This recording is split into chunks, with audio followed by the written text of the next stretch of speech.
Hello, friends, fellow CNFers. It's the Creative Nonfiction Podcast, the show where I speak with the world's best artists about creating works of nonfiction and how you can take some of those actionable pieces of advice and apply it to your own work. I'm your host, Brendan O'Mara. Today, I welcome back Jessica Lahey of episode 51 fame, author of the New York Times bestseller, The Gift of Failure, and, most recently, the author of the essay I've Taught Monsters. That particular essay appeared in issue 63 of the literary magazine Creative Nonfiction. For this episode, Jess reads the essay in its entirety, and she gives a knockout performance. I noodled around with music for a bit for this particular essay, but I couldn't find the perfect tracks for it. It just didn't resonate well, so I just let it stand as is. Jess simply reading her wonderful essay.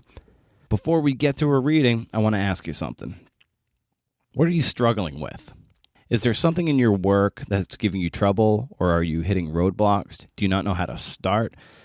Do you not know where to pitch? Do you not know how to write a query letter? I want to know. Ping me on Twitter or email me. Maybe I can help. Also, be sure to share this with a friend, leave a review on iTunes, and if you get any value out of this, those reviews are killer. Sharing it also helps. And just let me know if you dig these author readings, because they can be pretty cool in a way to showcase the work a little more, and that's always been the ethos of this podcast. So that's it. Here's episode 59. Jessica Lahey returning to read from her essay, I've Taught Monsters. Thanks for listening.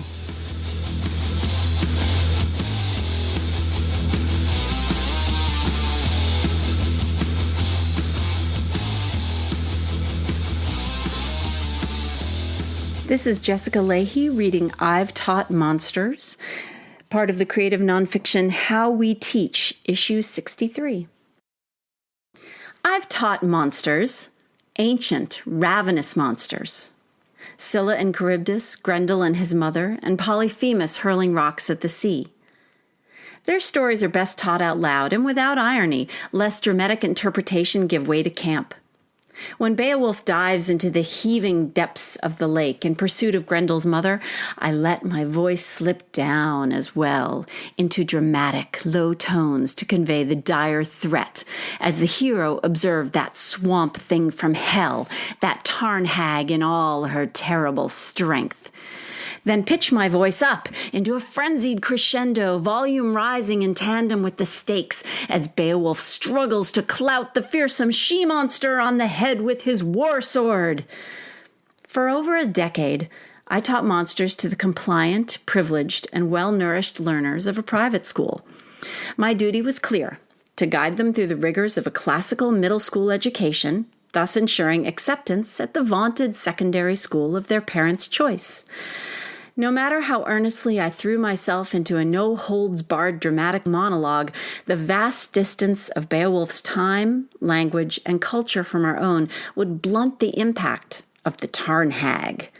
Yet, even when I couldn't deliver fearsome drama, my students would toss me a few points for commitment and effort. They appreciated that I was willing to humiliate myself in service to their education and a 1,000-year-old horror story. Sure, these students knew monsters. A few of the smaller horrors slipped in through the cracks in their defenses. Divorce, bad grades, the death of a pet. But, like Grendel and his mother, true terror remained distant, held at bay by a carefully crafted and maintained force field of wealth and privilege, safely and neatly shelved among Tolkien, Rowling, and Paolini before darkness fell. Yes, they'd nod. We understand, Mrs. Lahey. These monsters would have been terrifying for a Geat. Yes, we know, Mrs. Lahey. Grendel and his mother represent the deep, eternal fears of humankind. Yes, we wrote your assignment in our plan book. We solemnly swear to read actively and reverently 1 point for imagery, 2 for alliteration, 3 for a kenning. And then, 2 years ago, I bade these privileged learners a tearful goodbye and set off for a distant socioeconomic shore inhabited by very different type of student, where the teaching methods I'd used for years no longer translated. Now, as a writing teacher for an inpatient drug and alcohol rehabilitation facility for adolescents, I teach the walking wounded of the opioid epidemic. Most of these kids have never heard of the swirling toothed creatures of Greek mythology, let alone Grendel's mother. However, they know monsters. Monsters as ancient as their early memories, as harrowing as any nightmare. A few lucky ones have supportive families, and some have even attended great schools staffed with effective teachers. They arrive well prepared to continue plugging away at their grade-level work. Many, however, have no families and have attended dilapidated schools riddled with educational and social cracks. These students don't have time to waste on dactylic hexameter or archaic imagery. They need a battle plan, and they need it now. Their monsters loom large, terrible, and close. We don't have a lot of time together due to the rehab's therapy-heavy schedule and the perils of inadequate insurance coverage, so expediency is the new name of my teaching game. I have traded in Beowulf and the Aeneid for the more immediate and accessible works of Jan D. Nelson, Sherman Alexie, and Stephen King. I show up to class every day with a lesson plan, but until I take the emotional temperature of my students, I can't know what lessons will work. I arrive at school armed with plans B, C, D, and E, with F and G filed away just in case. School begins with a walk from my renovated farmhouse classroom on the rehab grounds to the locked adolescent unit housed in the East Wing. I enter the main door, pass a security desk, and enter a key code in order to gain entrance to the facility. The rehab treats men, women, and adolescents, but these populations are kept strictly segregated because estranged spouses, broken families, and abusive partners often occupy opposite wings of the same building. Paper covers the windows of the entrance to the adolescent wing in a vain attempt to maintain visual and symbolic distance from the mental and physical threat of the adults, but voices seep in through the thin barrier. As the students gather in the common room, I read their faces, take in their postures, listen to their complaints and questions. By the time my students are assembled and the alarm on our exterior door is disabled in preparation for our departure, I've already calculated the likely successes of plans A through E and have hastily cobbled together H and I in response to the emotional temperature of the group. The class changes from day to day as wary new admissions come in and trusting veteran students are discharged. A single charismatic ringleader can persuade the rest of the class to give me the benefit of their collective doubt or upend the confidence of the entire group. On the worst days, when fuses are short and emotions are brittle, I toss my well-laid plans to the winds as we walk the short distance from the unit to the classroom and once again put my trust in Stephen King. King's On Writing, a memoir of the craft, has become a particular favorite among my students. My students know kids like the young Stephen King. Heck, they may even be young Stephen Kings, writing stories in their beds under the eaves and playing in the barrens of their small New England towns. Many of these kids have also lived poor, dogpatch with no sense of humor, but it's King's struggles with addiction that give him immediate credibility in my classroom. My copy of the book falls open to the sections I read most often in order to frame writing assignments. Sometimes it falls open to the first section of the book, where King recounts his earliest memories, expressed as snapshots from a herky-jerky childhood. He writes of medical horrors, farting babysitters, and wasp-filled cinder blocks with a clarity and humor that captures the attention of even my most distractible students. In response to these scenes, I ask my students to emulate King's style and describe their own snapshots, no matter how fragmented. Most of the time, this assignment is a hit, but for some, it's torture. Students who have endured nightmarish years in group homes and foster care, or under the wrath of abusive parents, push their chairs away from the offending blank paper, proclaiming, "I don't remember anything from my childhood." These protests usually give way to a storytelling session in which they tell, rather than write, their histories, while I take notes and guide them back toward the intimidating permanence of ink on paper. A student may begin her essay in the first person, up close and personal with her memories, then pull back as her story begins to swerve too close to the painful territory. Her first person I falls away to a second person you, or even a third person she, as my student struggles to distance herself from the uncle tapping on her bedroom door, or her mother passed out on the hallway floor. My job is not to analyze the reasons for the distance, but to help her locate her first person I, to face her monsters head on, from the introduction all the way through to the denouement. On other days, when the class needs to be swept up in the vast panorama of narrative rather than a mere snapshot, I read the final section of On Writing, in which King recounts being run down by a negligent driver on the back roads of western Maine. Before I begin, I ask my students to raise their hands when they hear something that strikes them as great descriptive language, writing that transports them out of the classroom and onto the shoulder of Maine State Route 5 or the helipad at Central Maine Medical Center. Hands fly up as they hear about King's leg reduced to so many marbles in a sock, and the Pepsi that his wife Tabitha brings him described as sweet and cold and good.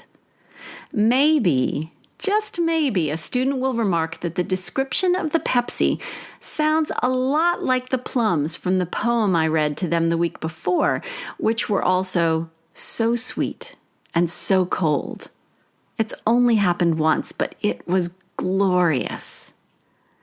My favorite assignment, however, is one in which we name our monsters, and the excerpt I read for this assignment is a favorite among my students. In it, King recounts the moment he realized his drinking had spiraled out of control. Rather than deciding to get well, he doubled down on his addiction with the only hand he had left, lying and secrecy. But for the 10 years when King's conscious mind was occupied with that losing hand, King's unconscious was hard at work, obsessively chronicling in his stories the circumstances, narratives, and most notably, the monsters of his addiction. This was the decade of the alien-cum-cocaine protagonist in The Tommyknockers, and of Annie Wilkes, the drug-pushing psychopathic nurse in Misery. As King admits in On Writing, Annie was coke, Annie was booze, and I decided I was tired of being Annie's pet writer. My students get it. Even when they have not yet admitted out loud that they have a problem with drugs or alcohol, even when they have been committed to rehab against their will, even when they are fighting against the reality of their addictions with teeth and nails and tears, they get it. They know what it's like when the monsters escape from their subconscious, even as they painstakingly lock their doors and cover their windows with the thickest paper they can find. Once Stephen King has revealed the true form of his most secret monsters, I ask my students to do the same. If Annie Wilkes is Stephen King's addiction incarnate, what's yours? Journey into the dark places, the black tarn, a haunted basement, or a back alley, and report back to us. Show, don't tell. Help us see your monster's sharp teeth or lice-infested pelt, smell its moldering rot or acid tang, and hear the drip, drip, drip of its copious greenish drool. The goal of the lesson is to help them expose, describe, and contain their private terrors on the page, to imprison them within the safe confines of ink, line, and margin. If I've done my job well and have managed to infect my students with a tiny bit of the enthusiasm that I worked up during my introduction to the assignment, 9 out of 10 students will agree to put pen to paper. I used to let the 10th student off the hook, particularly if he'd just come off a bad detox or if she'd recently had a grueling therapy session, but not anymore. Now I view a 90% response rate as a solid starting place, a preliminary offer, if you will, and an opportunity to hone my negotiation skills. I distribute pencils and paper to the 90%, and while they work out their first drafts, I guide the 10th toward the creepy barrens of his own history and hand him back the pencil he tossed at me in frustration. In the 2 years I've been teaching in the rehab, my win-loss record has improved steadily, mainly because I've heard all the excuses before. I've already dropped out of high school, so this is bullshit, is popular, usually uttered while tipping back on 2 chair legs and pushing my preferred pencil and paper to the far side of the desk. I know how to write already is another perennial classic. You can't make me do jack shit is my favorite, and unfortunately for the student, not strictly true. Participation in an education program is a mandatory part of graduating from rehab, and a gentle reminder usually clears up any confusion on this point. While I've learned how to respond to these protestations, I've also learned that the excuses which students offer are hardly ever the real cause for their reluctance to write. My job, then, is not to deflect or smack down their excuses, but to find out more about the journey they'll have to take in order to get a glimpse of their monsters. For many of these kids, writing can be just as frightening as conjuring the monsters of their addictions. Some of my students fell through the gaps years ago and have remained undetected or overlooked for so long they can hardly string together a coherent paragraph. Others have undiagnosed learning disorders that render their printed work illegible and unintelligible when read aloud. For others, the monsters are simply too big to fit on one sheet of paper. Fortunately, the team of therapists who support my efforts in the classroom and counsel the kids once they return to the safety of the ward stock plenty of paper for their use, reams of it if needed. Once I've persuaded my students to participate, and once they've begun to get those first stubborn and awkward words done, I write too, even if it's just my grocery list. They need me to go away for a bit and give them time and space to establish a rhythm. As distracted as I may appear, I'm in full-on peripheral vision class monitor mode. I hold my breath as the scritch-scratch of pencils on paper begins hesitantly, then rises to a crescendo, and eventually slows as they find natural endpoints to their descriptions. As they finish, I ask for permission to read their work and thank them when they give it. Their monsters are as diverse as the students. Some are literal monsters, lifted straight from horror films or comic books, caricatures of evil crafted under the 16-point centered title, My Monster. My monster is green and orange. It's something that is fun, but not good for me, one student writes in a page of simple sentences and elementary vocabulary. Another student conjures his monster in more subtle shades. Something like impure, filthy, conspicuously unclean, that walked on 2 feet, kind of dragging himself along like he was both emotionally and physically exhausted. Some of these monsters lie, feigning love and comfort. My demon feeds off me, making mistakes and bad decisions. It knows that when I feel bad about myself, I'm far more likely to run back into its arms, so it's always there, just waiting. Some monsters are not monsters at all, but rather ordinary people or objects and situations beyond their control. One boy likens his addiction to a baseball that craves flight and free trajectory of a home run, yet knows it will crash to earth unprotected and adrift. The ball secretly yearns for the safety and comfort of a catcher's mitt, and thus, my monster is a baseball game with a batter who will never miss. Once they have completed a preliminary description of their monster, I ask them to imagine their monster's vulnerabilities, small chinks in the impenetrable armor, the soft underbelly hidden beneath the poisonous spines. The students who are just beginning their journeys through recovery often report that they don't see any vulnerabilities. Their monsters are omniscient, omnipotent forces of nature, too big to defeat in battle. 2 or 3 weeks in, after patient, thorough examination with their therapists and counselors, they begin to spot potential weaknesses in their addictions, small imperfections where an arrow or well-sharpened spear might find purchase. I ask them about these weaknesses because once we've dragged their monsters into the light of our classroom, it's time to muster our collective forces and form a plan of attack. Some monsters are afraid of the light, others run shrieking from a show of courage, and yet others can be vanquished with a blade thrust straight through the heart.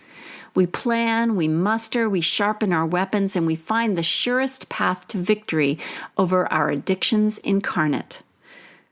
No matter the assignment, I've had to adjust my perception of what makes for a successful day of teaching. I used to measure successful teaching with points, grades, and handily completed units. Wins and losses were calculated in neat, orderly rows of numbers in my gradebook and on report cards full of letter grades. Today, success is an independent reading book opened, an emotional bond forged, a trust extended. On my best days, I collect a full complement of essays, and one or two of the kids thank me for class as they head back to the adolescent unit for group therapy or to the baseball court for a game of horse. On my worst, when I've been called a fucking bitch, or worse, ignored for 2 hours straight, I drive home wondering why I subject myself to such frustrating recalcitrant hoodlums. The answer, as many teachers know, is that the kids who call me a fucking bitch and make a show of ignoring me for 2 hours are the ones who need me most. I don't go back week after week in order to feel good about my own teaching. I go back to feel good about their learning. I go back to help them find their first-person I and to help them translate their stories into a language the rest of the world can understand. But most of all, I go back because my monsters look a heck of a lot like theirs. Slippery, sneaky assholes that clamber from the mouths of sweet-smelling wine bottles and drift on the air in a beckoning, sly reminder of the high life.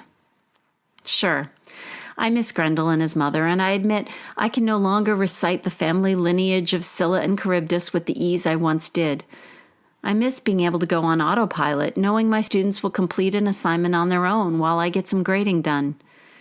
I miss the warm glow of my students' reflected academic glory. My students don't win awards, academic honors, or graduate with golden cords draped over their shoulders. They do, however, slay fearsome, terrible monsters, armed with nothing but a pencil, plenty of paper, and faith in their first person. The Creative Nonfiction Podcast strikes again. Boom. Thanks to Jessica Lahey. You can find her on Twitter at Jess Lahey. You can find me at Brendan O'Mara. Like the podcast, like the page, Facebook page that is. Leave reviews, say hello, say goodbye. And to echo the question from the introduction, what are you struggling with these days? Writing-wise. And if I can help, I'd love to. So reach out.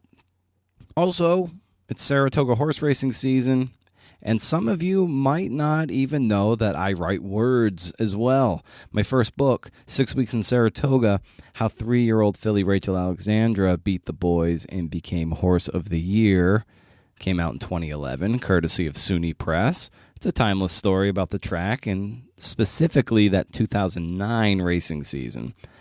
Want to support me in the podcast? Buy a book. It's in paperback now. Wherever you choose to buy your books. That's it. Thanks for listening. Great stuff coming down the pipe. I hope you grab on tight. See you next week.